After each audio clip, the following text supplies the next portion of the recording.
It is my great pleasure to welcome our distinguished guest today. I have never been in a position before of being able to lavish praise on a guest with the same name as myself. So anything positive I say, you can assume is attributed to him. Anything negative about Chris Miller is to myself. But it is indeed a great pleasure to welcome both of us to this event to celebrate and to learn more about Chris's book, The War Came to Us. We first met in Kiev a very long time ago now, and it's been fun just on a personal level to watch Chris's career develop as a journalist focusing on Ukraine, on Ukrainian politics, society, and of course the war with Russia over the past now almost decade in various forms. And so he has just this past couple in August published this book, and so he's here to share some of the conclusions of this research. But I think also hopefully we'll be able in the conversation to draw you out on what's happened since publication, since you're following this as closely as everyone from Kiev and from elsewhere in Ukraine. So we'll start by some initial remarks, and then I have some questions of myself, and then we'll turn it over to all of you for Q&A. So the floor is yours. Great, thank you. It's really nice to be here. You've got a lovely campus from what I've seen just this morning, and it's great to be with my Namelganger. Namelganger, there we go. Yeah. Thank you, Eric, for inviting me up. I would like this to be as much of a open dialogue and conversation as possible. And at other events that I've done, we typically have more questions than there is time. So I'll keep my opening remarks short, and please do feel free to ask whatever it is you're interested in knowing about Ukraine. I'll speak a little bit about the book and my sort of background and how I got to Ukraine first. Because really I wanted, the point in writing this book and the way in which I wrote it is that I felt as though there have been so many books written about Ukraine from an academic perspective or a historical perspective, many of which I have found very, very useful in my reporting and to provide context and background. I've read most of them. You know who they're by: the Anne Applebaums, the Tim Snyders, the Sergei Plokhy's, and they're fantastic. But what I found lacked that existed in the sort of Russia sphere of publishing were narrative-driven books about the events of the last decade that have really shaped Ukraine. I think reshaped Europe, shaken global security, European security. I think shown or exposed our own here in the US's strengths and weaknesses. And so what I wanted to do in this book was really provide a ground perspective of how those things played out, how they impacted policy and decision making, but really through the perspective of the Ukrainians, who I think have not often had their voices and stories told. So this is as much their story as it is mine. And I say mine because there is an element of memoir in the book. I have been fortunate enough to have ended up in Ukraine by accident, but then by deciding to stick around and to do my reporting and to build my career there. And I've been fortunate to be there in this really formative decade for Ukraine. It is not often that one person is able to experience a revolution, an uprising, the annexation of a large swath of territory, 2 invasions. And so, I wanted to really capture all of that in a book that was narrative driven. Because honestly, it was a whirlwind. It was a fascinating moment of time. And so that's what you'll find in this book. I came to Ukraine in spring of 2010, again, by accident. I had, it was around, well, if you remember the financial crisis of 2008, 2009, I was working in journalism at the time. I had spent a couple of years working as a reporter in Portland, Oregon, and had become frustrated by the lack of jobs. And being unable to really move up at that time, I put in an application for the US Peace Corps program. They ended up sending me to Ukraine. I asked to go to Western Ukraine or Crimea, thinking, the Carpathian Mountains in the west reminded me a little bit of the mountains in Oregon and our forests out there, or Crimea, where I could be near the sea and the water. And they said, we're actually going to send you to Artyomovsk, which is what Bakhmut was called then, in far eastern Ukraine. And I ended up just a few hours from the Russian border, learning Russian and Surzhyk, which is a combination of Russian and Ukrainian. And I arrived at a really interesting period of time, which I think I capture in the book. And that is, it was 2 months after Viktor Yanukovych, the pro-Russian president who everyone would know in 2014 after he was deposed by Ukraine's revolutionaries, came to power. He was legitimately elected in his second attempt. The first attempt, of course, led to the Orange Revolution in 2004 and the presidency of Viktor Yushchenko, who was more of a democratic-minded, pro-Western leader compared to the more Russia-friendly Viktor Yanukovych. And so when I arrived, a lot of Ukrainians were frustrated. They felt as though the country had taken 2 steps forward and a big step back. That westward path really had been disrupted by Yanukovych and his pro-Russian Party of Regions. And when I arrived, that was the sort of turmoil that I found, and the Ukrainians really asking, where are we going from here? Over the next couple of years, I got a really up close and personal look into what the kleptocratic government of Yanukovych looked like and felt like, and how it dealt with pesky foreign correspondents like myself. I was on the ground when the Euromaidan protests broke out almost exactly 10 years ago this month, watching it progress into a full-blown uprising and revolution.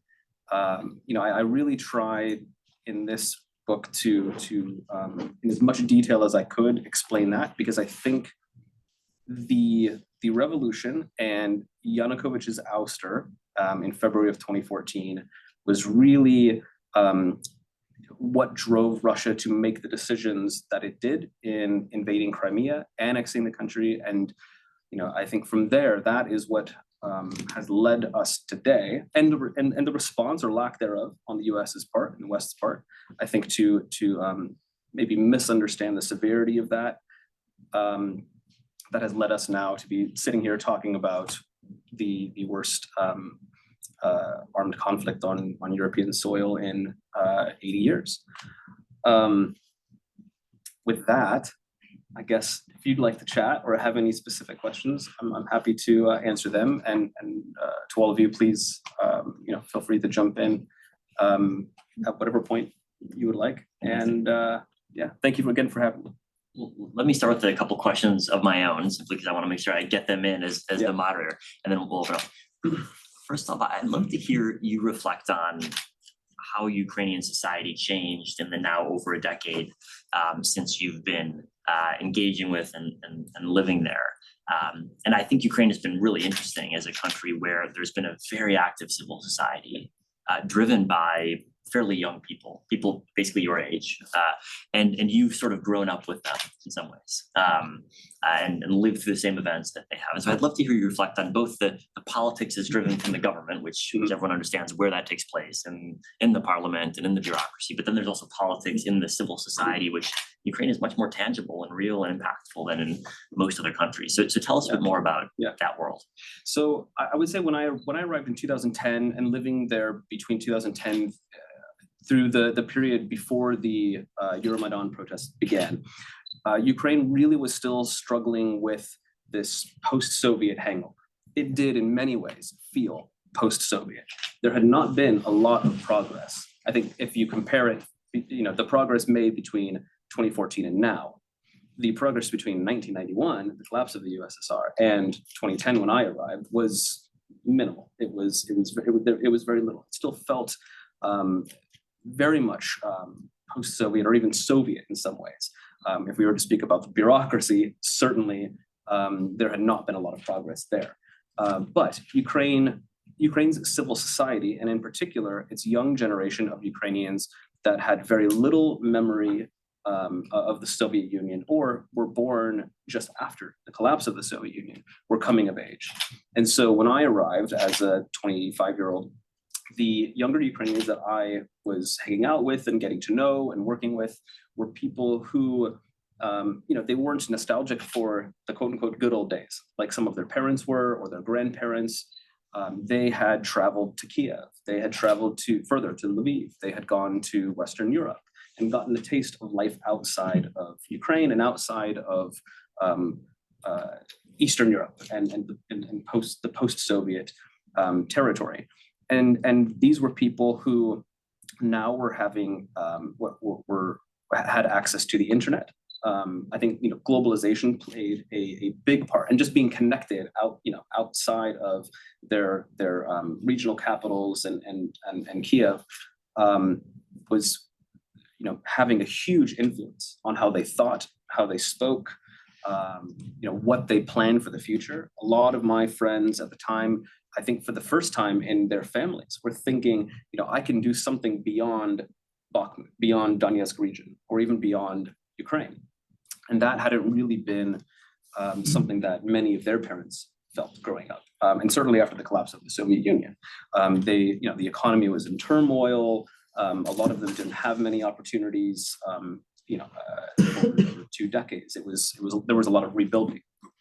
So that's what I found in 2010. And also, there was still a lot of talk then of the Orange Revolution, although at that time it had been mostly that it had failed or not led to what they had hoped, which was a more democratic government, a more westernized country, and a Ukraine that was more deeply integrated into the West and the European Union.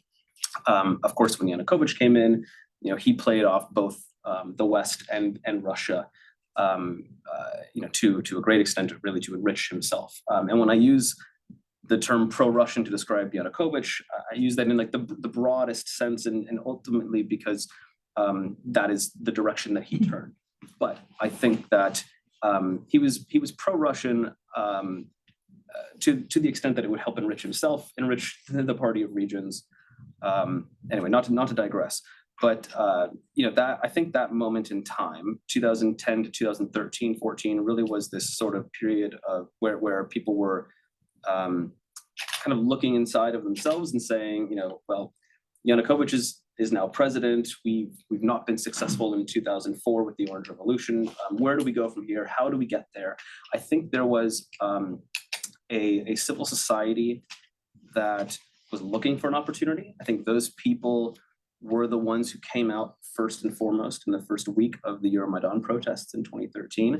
But I think there were a lot of people who we would see later come out, who were already of that mindset, but didn't want to be the first ones to make that kind of big step out, to declare themselves these Europeans who were going to stand against their government and their leadership.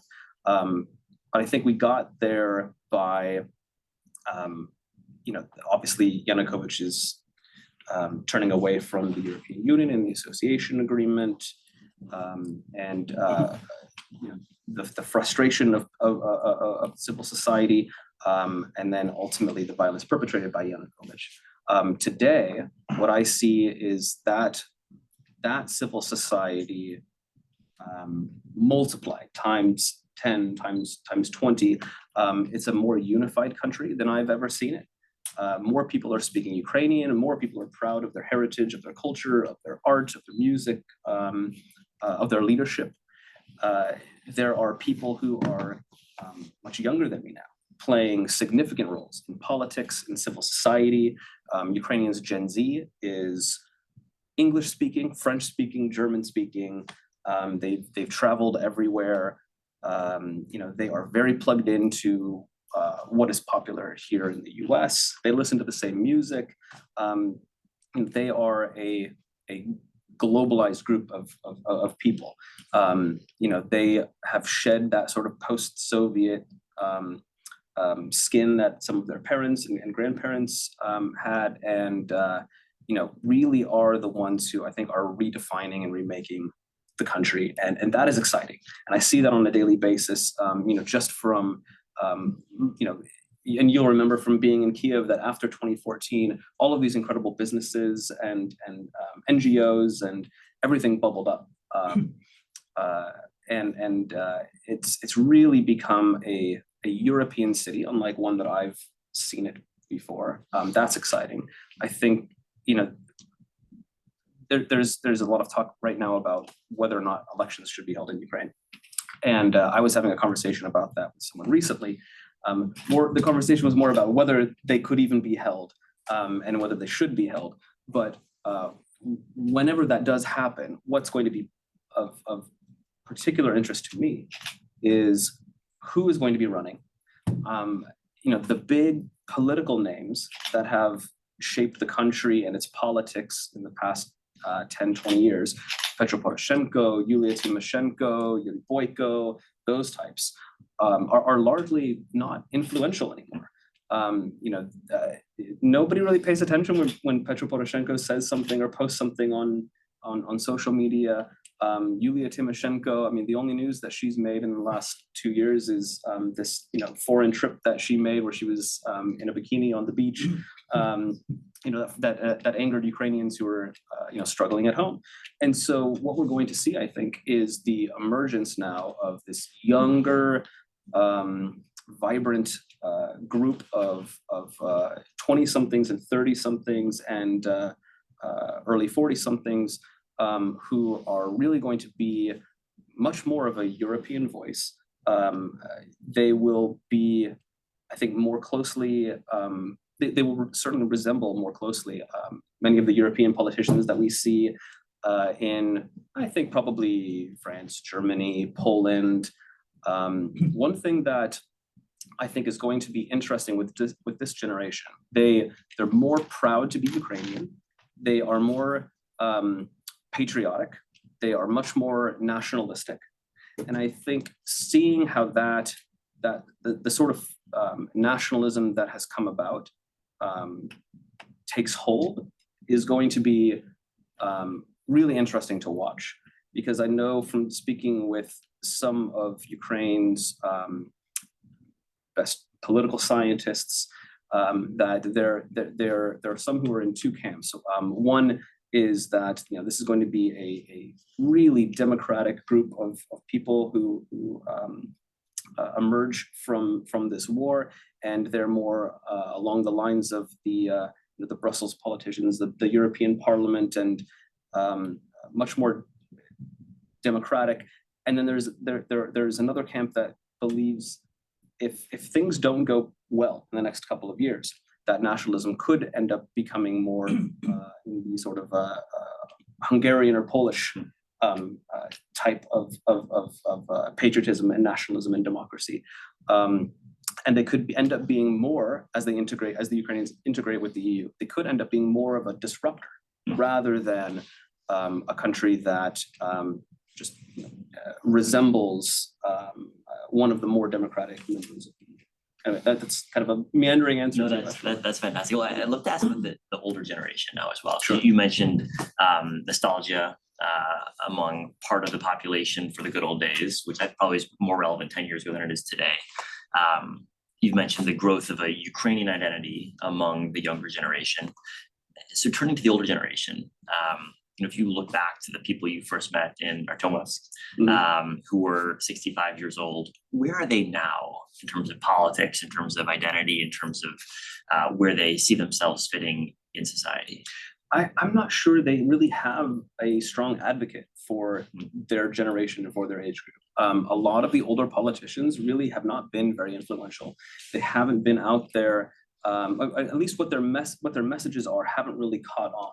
But also they've really taken the side of the younger generation, which is why I say that I think come the next elections, this older generation of politicians really are going to be pushed aside. They might end up getting into parliament above the 5% threshold needed to get into parliament with their party, but they are going to be much less influential than before. But it is that generation of pensioners, people over 60, 70, who have supported politicians like Yulia Tymoshenko in the past. the Timoshenko type politicians haven't really evolved much. I do think that this older generation is not as well plugged in. They don't use the internet much. They watch state television, which right now is essentially all consolidated to be one channel, which is the Telemarathon. It is propagandistic in nature. I don't mean that in a negative way necessarily. It is just the message that the state wants out there. I think that they're really concerned about their personal well-being. They want to make sure that they receive their pension. They want to not be in the way of harm. They want to not be near the front line.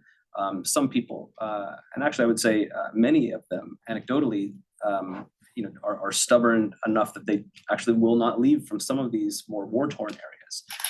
I know from speaking with some of my friends from Bakhmut that it took Russian forces just absolutely pulverizing Bakhmut to get some of their older relatives to evacuate. For a couple, it was almost too late. They barely got out before it was completely destroyed. So there is, I think, among the older generations, still this stubbornness. I don't think that they're receiving as much attention as perhaps they should from a younger generation that is thinking of how they want to shape the country and what their role can be. But I also think they're among the younger generation of Ukrainians. They sort of see their time as having passed. Let us handle things now. I think there's a frustration that the Ukraine that this generation of older people tried to create post collapse didn't come to fruition, or that it really didn't make as much progress politically, economically. Reforms were very, very difficult and really did not happen to a great extent until very recently. And so perhaps they're being kind of pushed aside a bit. But that's actually something that I don't think is being talked about a whole lot. Where does this older generation fit in Ukraine's future? If you look at the polls, I think that many have sort of adopted this more European idea of Ukraine, but I think that's a lot of them just kind of going along with change rather than being a part of that change themselves. Like there aren't really this sort of camp of older statesmen coming out and really speaking on what is happening and what they believe Ukraine should look like and where their generation can help create that. I actually think that there could still be a space for that if someone, say, like Viktor Yushchenko wanted to come out and speak on that, or this older generation of politicians who, at one point were influential and did play a big part, but maybe didn't, see their time realize what they had, hoped for. Well, I think the notion that the Timoshenkos and the Poroshenkos have been moved aside is really interesting, and certainly you see that in the last 12 or 18 months. I think the other category of people that have been moved aside are the oligarchs. Whether it's Kolomoisky or Akhmetov or any of them, you couldn't explain Ukrainian politics 24 months ago without talking to the oligarchs in a really big way. And so I'd love to hear your thoughts on where are they now, what are they doing, and will they ever return to their prior influence? Well, the oligarchs are still around. They're just keeping a much lower profile, or they have reinvented themselves as great philanthropists, investors in Ukraine's victory. If we look at Rinat Akhmetov, for example, who's Ukraine's richest person and obviously the most influential oligarch, he is still in Kiev. To my knowledge, he hasn't left the country recently, although before the full-scale invasion, he had been at his residence in London. He had spent some time abroad. They came back to Ukraine. He came back to Ukraine. Yeah. No, to his credit, he spent, if not all of the time since the invasion, most of the time in London.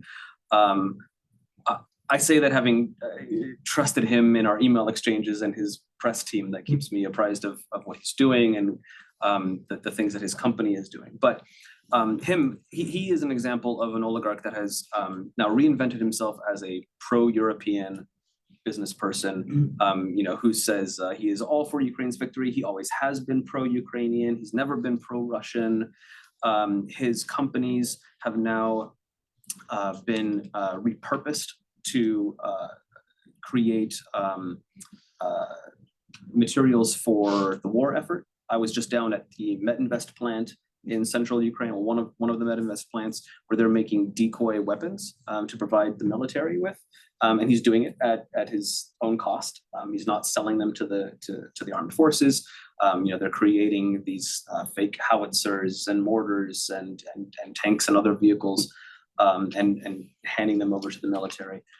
He's lost a lot in wealth, and that has also come with a loss of influence. It's obvious that the southeast of the country has been the hardest hit. Most of his metallurgical plants were in Donetsk region, in Mariupol, in Donetsk. Several were in the south as well, and remain in occupied territories. Avdiivka is the sort of buzzword right now because it's being attacked by Russian forces trying to encircle it and seize it, and his coke plant is there. So he has lost a lot of influence, but he's still influential because Ukraine does need him to keep its economy going. His companies are some of the biggest exporters that the country has. Looking elsewhere, there are people like Viktor Pinchuk, who has used this international forum, the Yalta European Strategy Conference, for more than a decade now, to sort of cleanse his reputation, to show him as a statesman. As I mentioned, some of them are trying to present themselves as, and his steelworks are crucial to the country's success and in economy. They are not out there publicly like they used to be, especially when it came to politics. I think there is an unspoken agreement among politicians, among civil society, among the oligarchs, that politics is sort of off the table for now, while we remain united and present this united front against Russia. We are seeing a little bit of politics kind of reemerge in these last few weeks. That has come with the frustration of the counteroffensive largely failing, not achieving its goals. Also, with various scandals in the defense ministry, and so we might see, I think, in the next year, if 2024 sort of goes the way of the last 6 months in Ukraine, where there aren't a lot of military successes for Ukraine on the ground, if we do end up seeing much more of a stalemated conflict, like Valery Zaluzhny suggested in his Economist op-ed this past week, we will see politics reemerge, I think, and with that, I think the oligarchs will sort of step out of the shadows and present themselves. I think, generally speaking, they are trying to reinvent themselves as these Europeans. It will be interesting to see what the messages are when they sort of step back out. But I think we need a little bit more time now to see exactly where they fit in. We also could see a new class of oligarchs, young IT companies that have been very successful not only in Ukraine but outside of Ukraine. There are now some tech CEOs that are playing big roles in Ukraine in supporting the military. They could end up being people who, like the previous, old oligarch class, run for parliament and become those bigger, mini-garch, oligarch type voices within the Verkhovna Rada. Some of the names are escaping me right now, but I met a few of them earlier this year. But most of them are also sort of watching to see how things develop. They're bouncing between various European capitals and Western Ukraine. A lot of them are now out in Ivano-Frankivsk, Ternopil, Lviv area. Well, on the question of the Zaluzhny article and the fact that the counteroffensive disappointed expectations, if it's true that politics is reemerging, what does that mean for the course of the war? Obviously, it's difficult to predict with any certainty. And we've all been trying to predict and all gotten many things wrong over the course of the last 24 months in terms of all the twists and turns in the conflict. But I'd be very interested to hear your thoughts on how the reemergence of politics does interface with the war effort, and how how that will play out over the next 6 to 12 months. I actually think politics has been involved at least within the Zelensky administration. Politics has played a role in military decisions. It's just that we're now, I think, seeing a little bit more of the politics. But the battle for Bakhmut, according to the people I've spoken with, and those include commanders and soldiers on the ground, Bakhmut was a political decision. This was not a military decision. I think that there have been several occasions in which Zelensky has overridden his military and said, we need to do this. I don't care what the cost is. Bakhmut being the best example of that, or perhaps the worst example of that, depending on how you want to view the loss of tens of thousands of people in your most experienced brigades. But a lot of the soldiers that I met, commanders who I spoke with, did not believe that it was a wise decision to stick around. They wanted to pull out to higher ground. I have it on fairly good authority that senior military leadership advised this, but it was a political decision to stay. In the minds of many Ukrainians, Bakhmut took on this, this symbol of Ukrainian strength, and to withdraw at that time. I think that the Zelensky administration was concerned that would be this negative signal to the West that they weren't going to be able to hold their ground any longer. I think that and some other decisions have been political. If you look at that and you look at some of the recent personnel changes, I think that gives you a glimpse into the role that politics could play in the next year. Again, if the military doesn't have success on the ground and we're in this largely stalemated environment, it's still dynamic. I don't mean stalemated in that everything is stopped, but if the situation doesn't change dramatically in one way or another, then I think there will be more political decisions related to the military situation than we've seen. And if you look at the past decisions that have been more political in nature, they haven't ended well. I think, Bakhmut being, I think, the clearest example of that. And so there is this concern of the political leadership making military decisions that should be made by Zelensky. And it's no great secret either that there is friction between the military leadership, that being Zelensky and Zelensky, and that a lot of it has to do with popularity, image. Zelensky's administration is a very image-driven group of people. They are very thin-skinned. They do care about public perception, and the Time magazine profile of Zelensky, really irked them. They feel like there is one leader of this country right now at war, and that is Zelensky. And he essentially should be the kingmaker and the star maker. And anytime there is a star that shines a little too brightly, they do tend to try to put that I don't know what the metaphor is, that dim it just a little bit. I think right now Zelensky is so popular that while there are rumors that he could potentially be ousted, I don't think that's going to happen at the moment. But that is something that could happen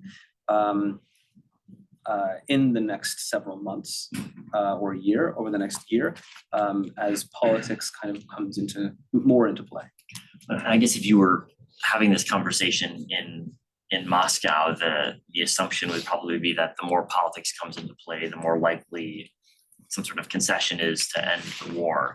Are the Russians right to make that bet?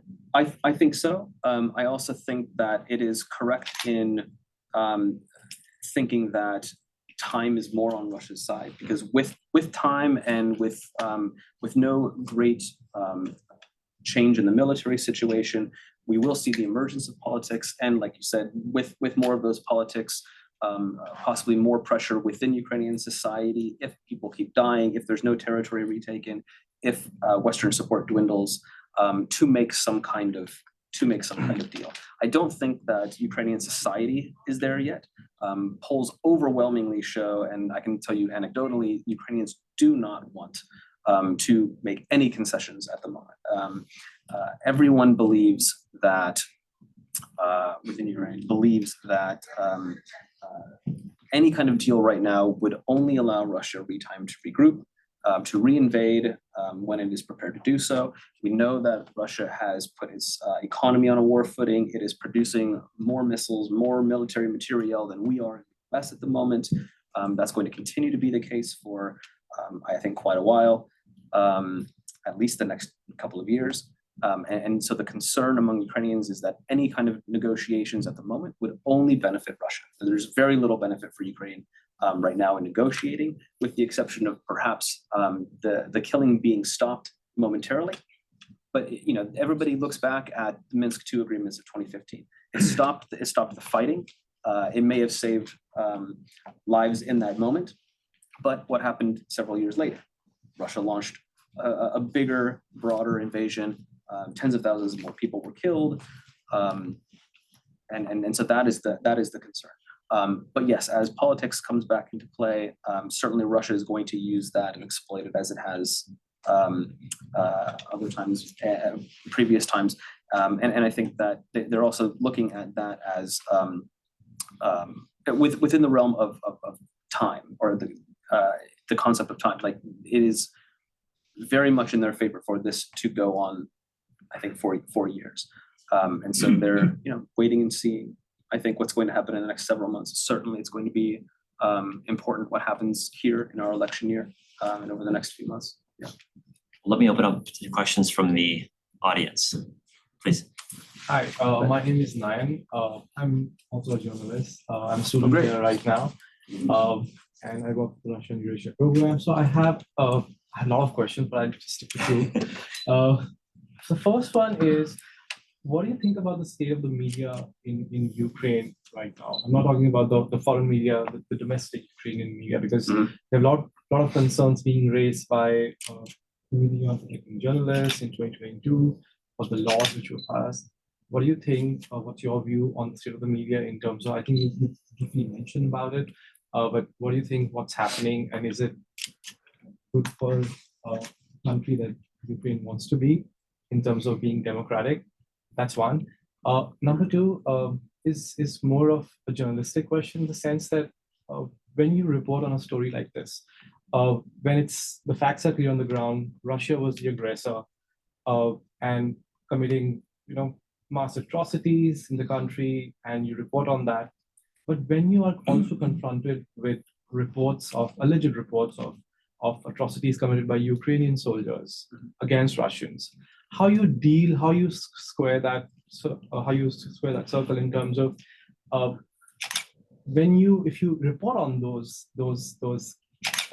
facts as well, your reporting could be used by Russian propaganda. Yeah. So how you balance that out? Thank you. I'll take your second question first. It is really difficult.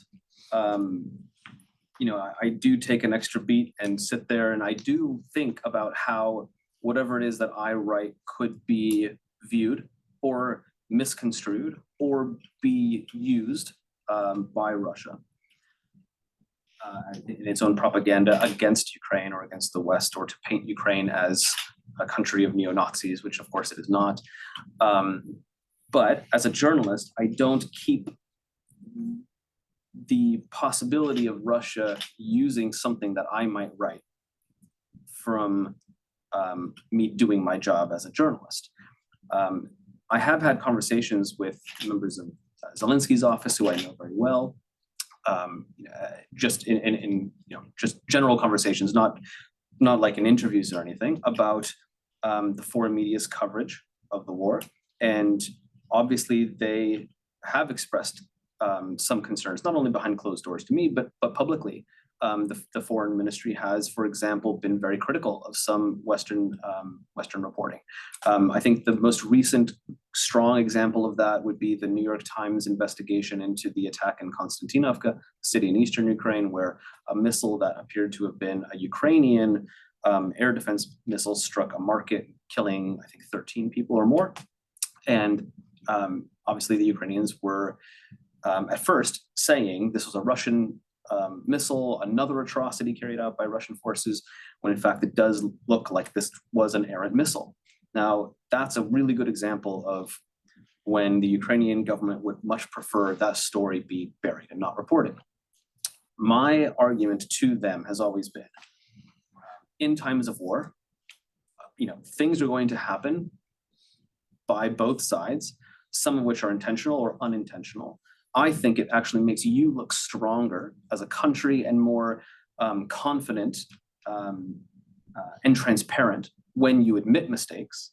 And that sets you further apart from a country like Russia. You don't want to be viewed as a country that behaves like Russia does, or a country that is still stuck in the past in how you deliver your information. I think many of them understand that. But ultimately, they are being attacked on a daily basis. The losses are huge in terms of cities, people, families. And so for them, this is all still very, very raw.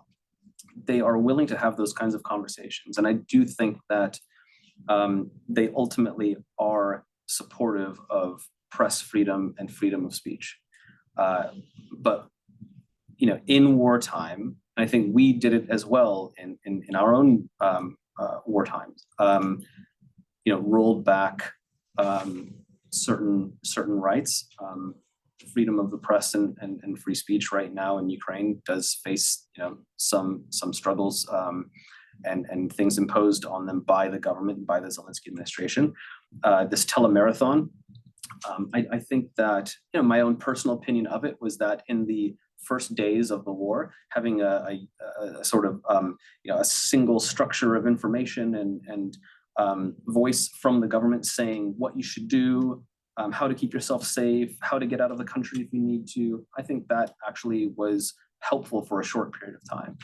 A year and a half into the war, I think most people don't find it useful. I think recent polling shows that many people don't watch it. It is predominantly an older generation of people that watches it, and that's mostly out of habit more than anything else.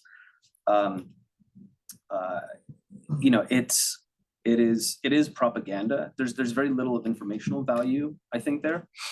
Sort of transitioning into your first question now, there are a lot of really qualified, very good Ukrainian journalists who I think are still doing their jobs. It has been difficult for them weighing, how critical can I be of my own military? I think some have taken the stance, the right stance, that it is just as patriotic to be critical of their military or of their government in wartime as it is to be out there shouting all the positive messages about the country that you can. My conversations with some of the journalists at Ukrainska Pravda, for example, or Gramadsky, or Skemi, which is from Radio Svoboda, these are really talented Ukrainian investigative journalists, independent journalists that do not work for oligarch-owned media. I would never call them propagandists. I think that they have maybe ignored some stories because it could potentially look bad, but ultimately they have continued to do, more or less the same style of reporting they've done. The reason is because, and I think they are right here, that they believe that being critical is not negative, but actually could lead to progress and change, and ultimately be helpful, useful. A good example is the investigation by Ukrainska Pravda, and I think it was also an outfit called Bigosinfo, into the procurement of various things at the Defense Ministry. They were paying well over market value for eggs and other foodstuffs for the military. That was something that was not reported on by foreign media. It started, within Ukrainian media, and these investigative journalists did it. Didn't have to. Obviously, it did not make them look good, and it provided fodder for Russia, for people here in the United States that are critical of support for Ukraine. But they did it ultimately because they believed that exposing this was important because this is money that could have been, that should be used to support their military. So, I think that it's right for the Committee to Protect Journalists, Reporters Without Borders, to criticize what the government has done in at least, shrinking that information space. Certainly, I have my own complaints, and my colleagues in foreign media do, in terms of some of the access to various places that we would like to go and can't very easily go to. I still think that Ukraine has a very free media. I don't feel very confined. Chris and I were just talking at the beginning, before we got into this, about Russia versus Ukraine, and we have some colleagues who work as correspondents in Moscow for years or decades, and I had opportunities to move to Moscow to be a Moscow correspondent. I chose not to for a few reasons, but one of the major reasons was that I found it to be a lot freer to work and to operate in Ukraine as a journalist than Russia. Every time I went over there, all sorts of hoops I had to jump through just to get there. I had trouble meeting with the people I wanted to meet with.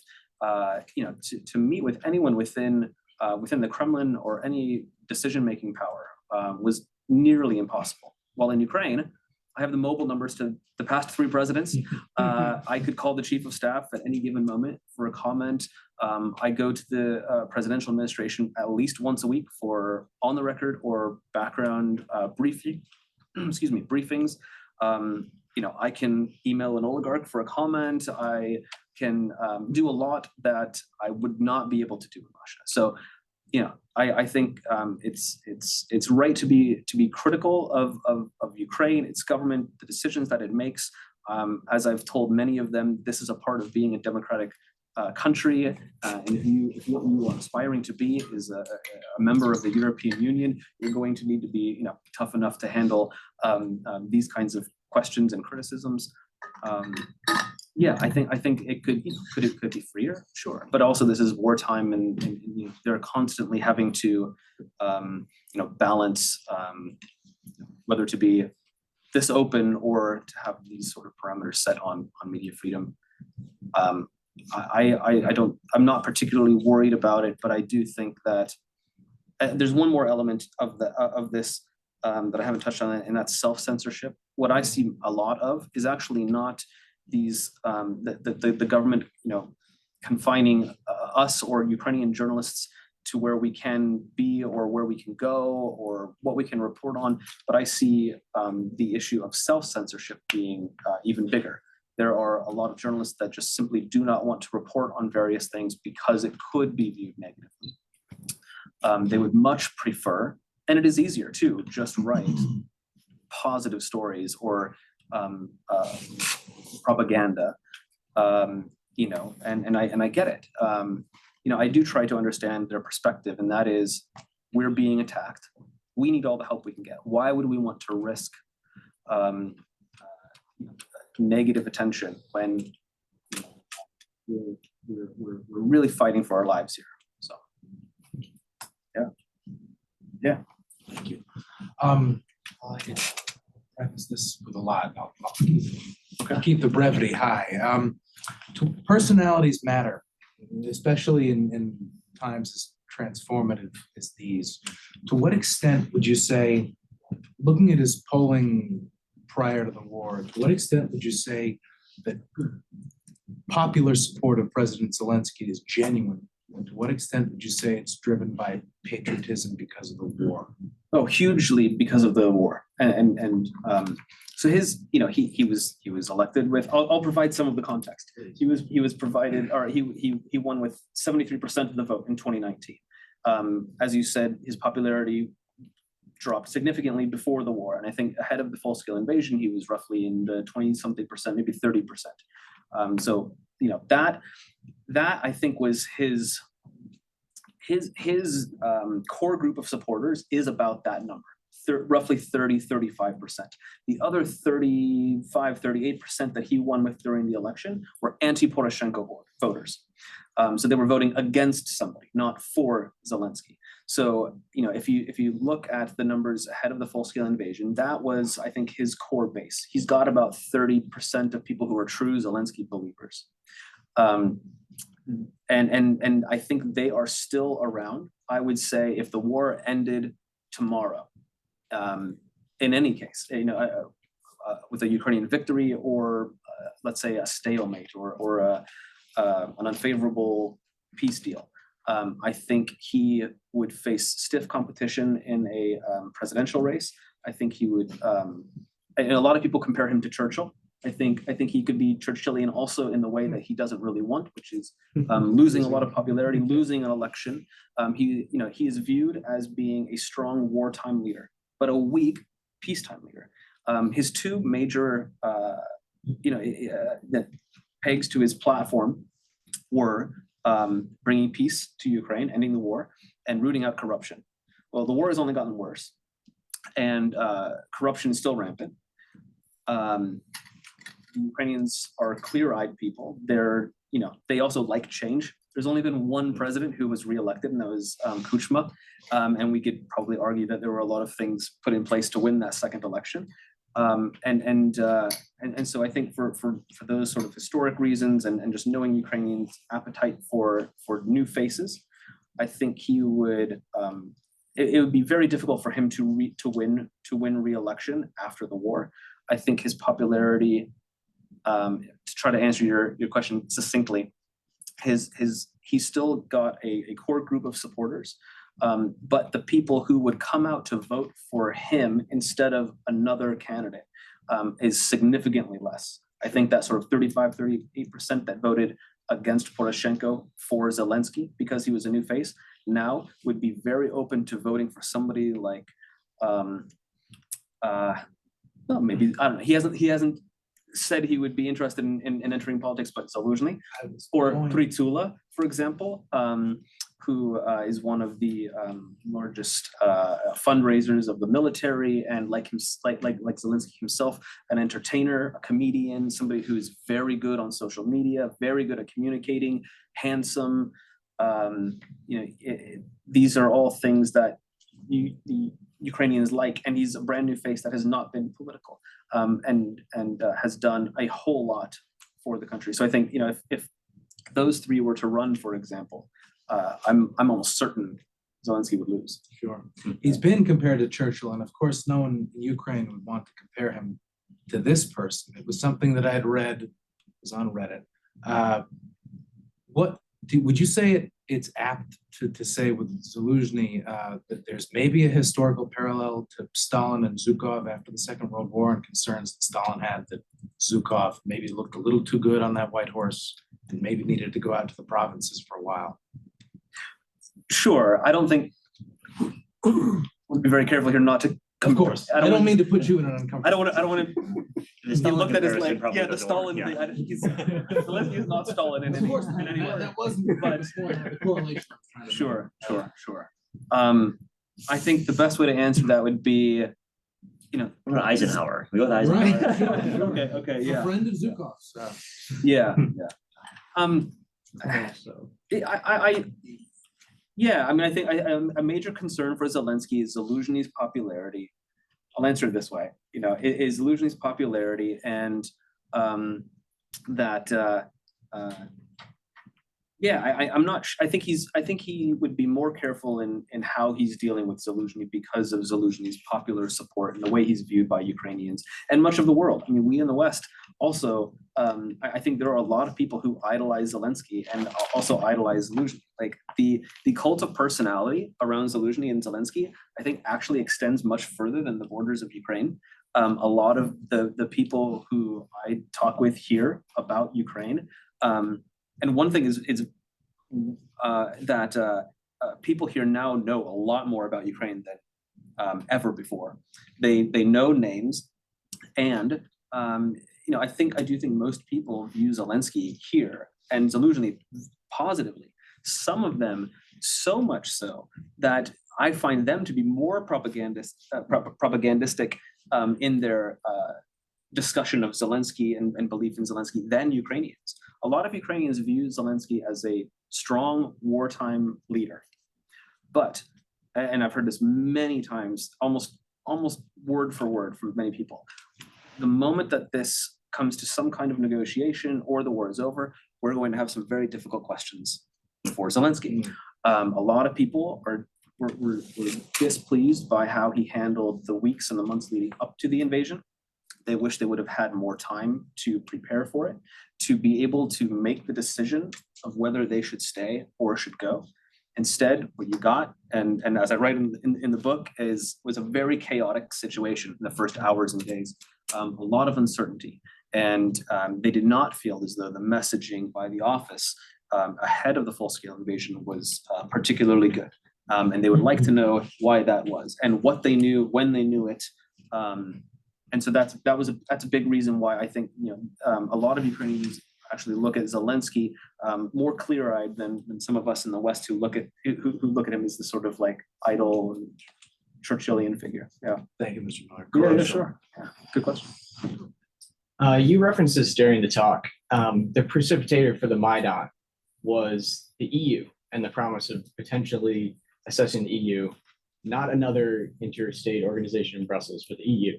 It was people who had seen the economic trajectory of Poland and Lithuania and saw what that meant, access to the single market, what that could mean for the livelihood of people in the country.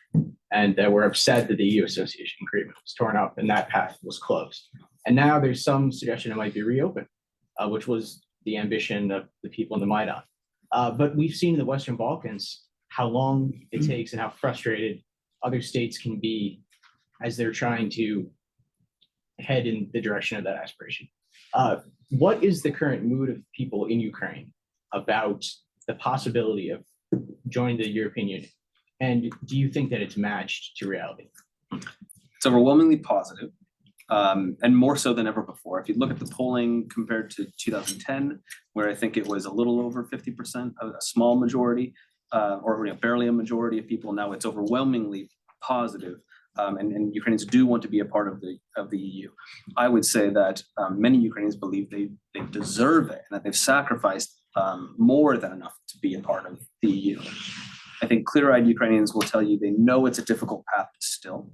Olga Stefanishina, who's the Deputy Prime Minister for European Integration, is a friend of mine, and we talk a lot about this. She knows it's going to be a difficult path, that just getting this week they got the report card and they've met 4 of the 7 requirements, to start negotiations. She believes that Ukraine will enter the EU. It'll probably take longer than most people would like or believe. But I think that Ukrainians think this is the only way forward for their country, that not moving toward the West and toward EU membership leaves the door open for Russia to pull it back in. And that is the biggest concern. And I think a lot of Ukrainians that do understand that there's still a hard road ahead to get to the EU. And know that it's going to take 10 years, 15 years, maybe before they're entering. We'll see. A lot depends on how the next year goes. They're willing to put in the time. I just don't think they see any other alternative. They can't exist as a borderland in between the EU and Russia anymore. They've sacrificed too much. They really are, I think, willing to put in the work to get there. But a lot of that might take Zelensky actually being pushed out for a new generation of people to come in who can maybe sort of carry the baton forward. Because Zelensky is not an old guy. He's mid-40s now. But he's not necessarily representative of the newer generation of Ukrainians that see no alternative to the EU. Maybe not a simple answer, but they're overwhelmingly positive. Overwhelmingly, they view the EU positively.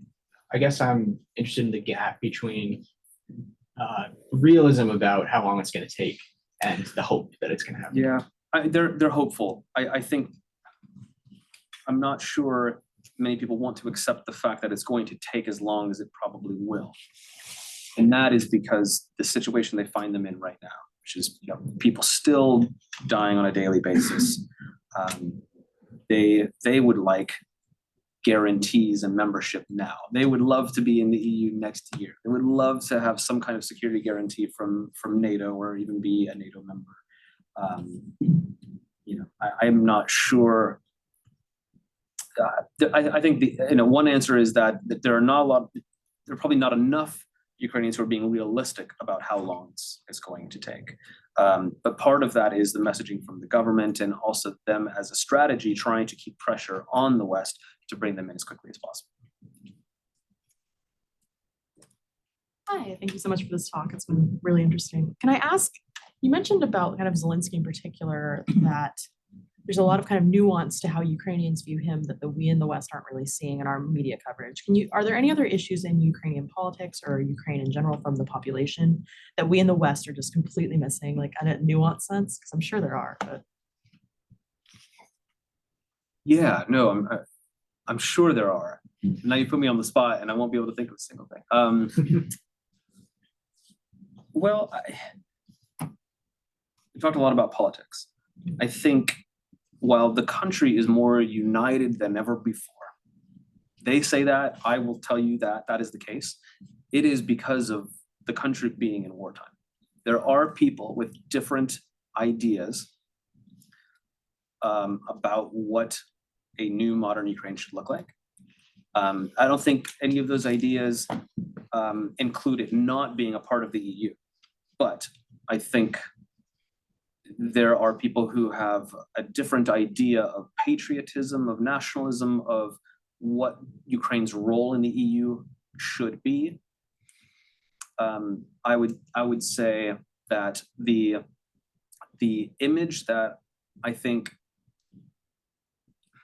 even we in the media put out there for our readers on Ukraine isn't always as nuanced or complex. I can tell you it's definitely not as nuanced or complex as Ukraine's political situation and social situation really is. It is a huge country with so many complexities. I try to put a lot of them in here, and I think that there are characters that bring out those complexities. We haven't spoken at all about the people who are not pro-European and are skeptical of the EU. They are a minority, but they do have, I think, some legitimate concerns. They also are people who, whether you agree with them or not, have a different sort of take on democracy and how far they should be away from Russia. There are still people who express pro-Russian sympathy in southern Ukraine, in eastern Ukraine, and if you ask them why, it is because for so long they have been ignored, or they feel as though they've been ignored by the West or by Kiev. It is, yeah, it's not a simple place. There is no one kind of people or one type of thought about where Ukraine should go and how it should get there.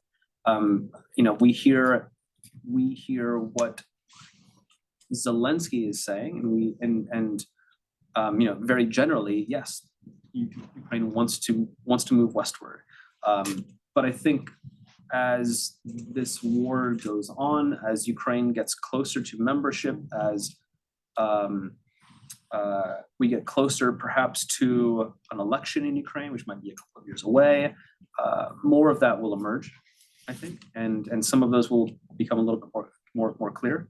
But just generally speaking, it is a place of great complexity, and with it's 40 million people. You're going to get different trains of thought. I'm sorry, I can't think of something so specific, but there are absolutely things that I think maybe we in the media are simplify to to a degree that isn't particularly helpful.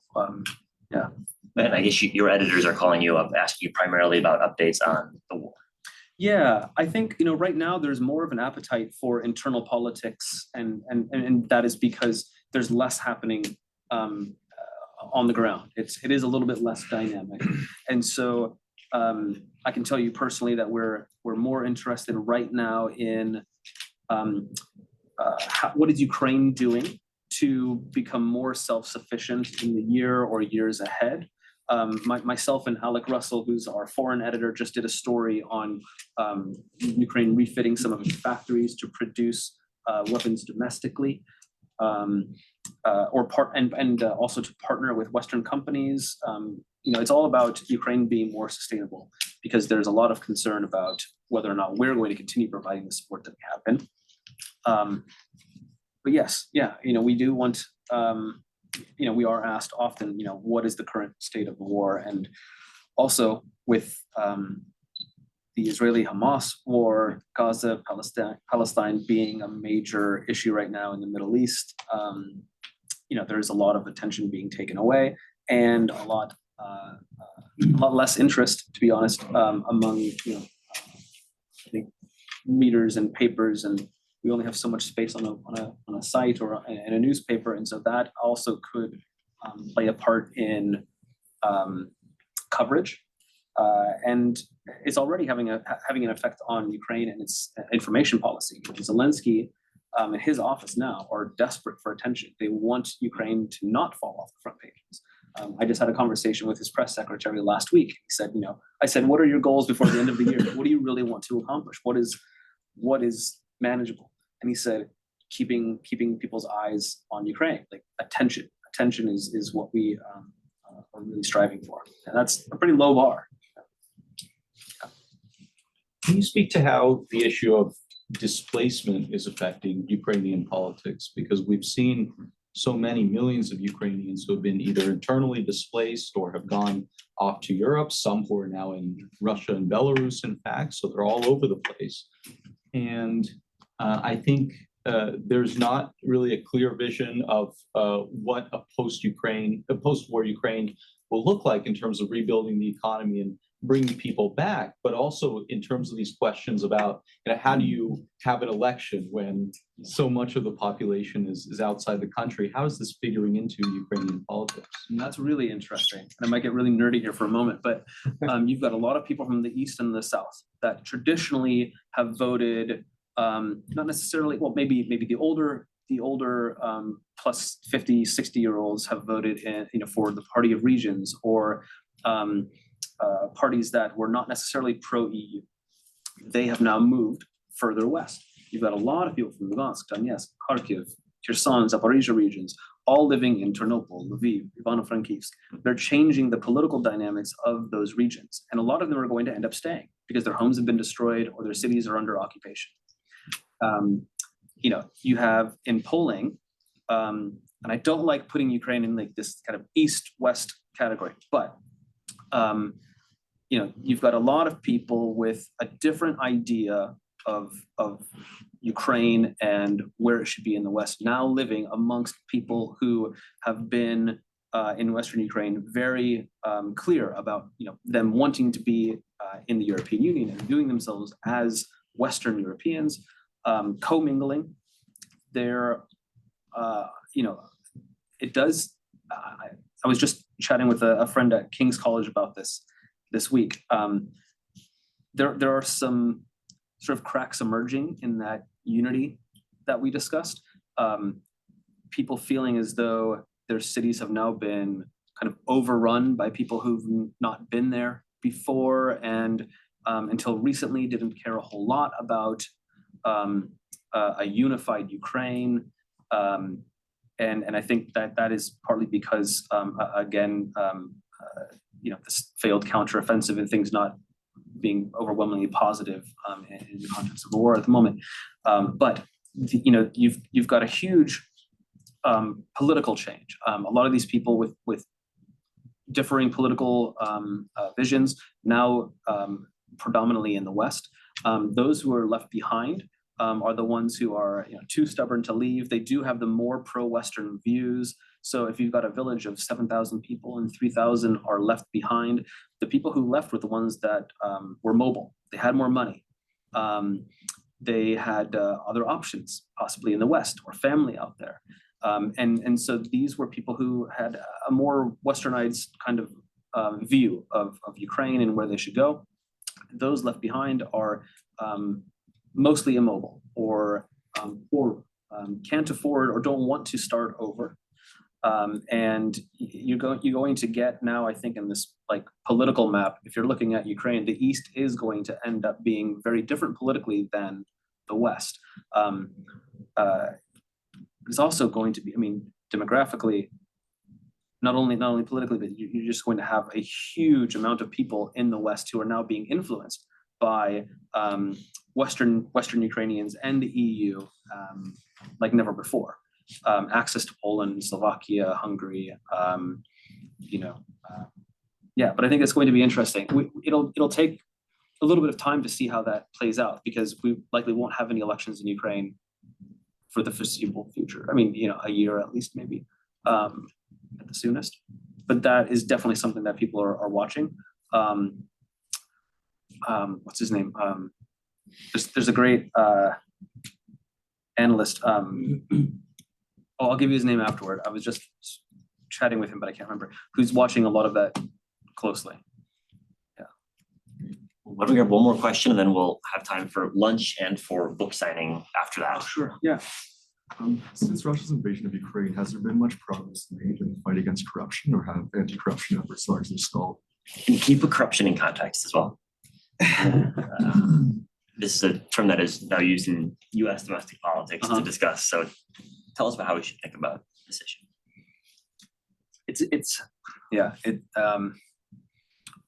How to measure that success is the challenge. I will say that it remains one of the main focuses of Ukraine's civil society, of its anti-corruption organizations and watchdogs. I think that, the people I know who are in Ukraine's government, and the people in the right places, I think, within the Prosecutor General's office, within its anti-corruption institutions, I don't question, that I really believe that they are serious when they say they want to root out corruption, that they're doing what they can to do so. I think that, corruption in Ukraine is it's a part of its culture in a way that maybe it isn't here. It's so deeply entrenched that to root it out takes a huge amount of effort, and it means the reforming of entire institutions, but also this sort of culture where it was accepted or people just sort of roll their eyes. Oh, well, that's just how things are done. I think with this new generation of Ukrainians that's grown up, who are going to come into politics and government in the next several years, have a greater opportunity to actually root out that corruption than their predecessors. I do think that Ukraine is making progress. It is the sort of, at times it feels like it's, the 2 steps forward, 1 step back thing. This is all to say, I think a lot of people's hearts are in the right places, but because they also have to deal with a war and so many other things, they're not able to make the kind of progress right now that they would like to. I also think that there certainly are still people in play in politics, in business, who don't want to see that type of reform or the speed of that reform happen right now. But I think that they are moving forward with it. They are progressing.